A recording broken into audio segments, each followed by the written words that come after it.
সবাইকে আবারও welcome back to my mini blog. হ্যাঁ জানি ভিডিও প্রচুর লেটে আসছে, কিন্তু কিছু করার নেই, আমি এডিট করার একদমই টাইম পাচ্ছি না। এই ভিডিওটা যেটা তুলেছিলাম এটা অনেক মাস আগে তোলা ভিডিও, এটা এখন নিয়ে বসছি এডিট করতে। তো সেদিনকে আমি আর পাকলু গেছিলাম বৌদির বাড়িতে। বৌদি মানে হচ্ছে আমাদের ইউনিভার্সিটির একজন ব্যাচমেট, তাকে আমরা বৌদি বলে ডাকি। তো সেটা ডেকোরেশন আমাদের উপর পড়েছিল, তো আমি এদিকে বেলুন সাজাচ্ছিলাম, আর তার মধ্যে সৌভিকও এসে আমার অনেক হাতে হাত কাজ করে দিয়েছে, মানে মেনলি সৌভিকই কাজ করেছে, আমিও হেল্পিং হ্যান্ড ছিলাম আর কি। তো ডেকোরেশন দেখে তো সবাই বুঝতেই পেরে গেছো যে অকেশনটা কি। আর এই হচ্ছে আমাদের বৌদি। তো বৌদি রেডি, সঙ্গে এসে পিতাংশু দাও রেডি। তারপর পরেই একে একে শুরু হয়ে গেছিলো সব কিছু রিচুয়ালস, মানে আমার নিজেরও এত কিছু রিচুয়ালস জানা ছিল না। যাই হোক, প্রথমবার স্বাদ দেখলাম নিজের চোখে, অনেক কিছু জানতেও পারলাম। আর এই সাইডে এই ডেকোরেশনটা আমরা সবাই মিলে করেছি, কেমন হয়েছে জানিও। আর তারপরে আরও প্রচুর রিচুয়ালস ছিল, তো সেগুলো বসে বসে দেখছিলাম। তো তোমরাও দেখো রিচুয়ালসগুলো। তারপর পরই সবাই বড়রা একে একে সবাই আশীর্বাদ করলো। দেখো এবার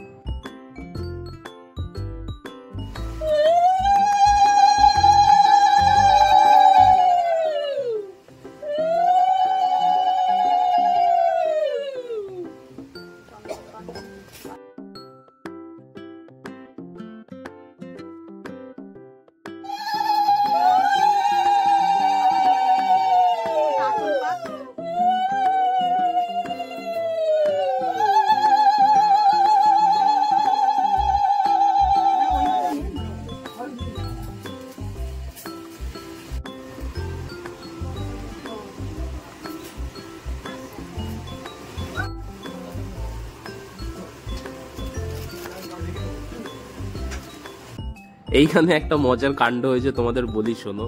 তো এখানে একটা বাচ্চাকে খাওয়ানোর কথা ছিল আর কি, সে বাচ্চা তো একদমই খেলো না, কান্নাকাটি করে গেল।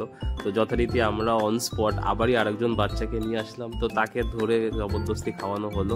সেও আবার বৌদিকে কিছুটা খাইয়ে দিল। তো খাওয়ানো পর্ব মিটে গেল। তারপরে একটু সবাই মিলে ছবি তোলা হলো, গ্রুপ ছবি তোলা হলো, সিঙ্গেল ছবি তোলা হলো, একে একে সবাই করে একটু ভালো ছবি তোলানোর পরে আমরা চলে গেছিলাম একদম লাঞ্চে বসতে। আর খুব খিদে পেয়েছিল, তোমরা খাবারগুলো দেখো, দেখেই বুঝতে পারবে। আর খাবারের রান্না তো অসাধারণ ছিল, আর স্পেশালি আমাদের শোস্টপা ছিল মিষ্টি। হা, খুব সুন্দর ছিল মিষ্টিগুলো। তো পেট ভরে খাওয়া দাওয়ার পরে আমরা আবার বেরিয়ে পড়লাম বাড়ির উদ্দেশ্যে।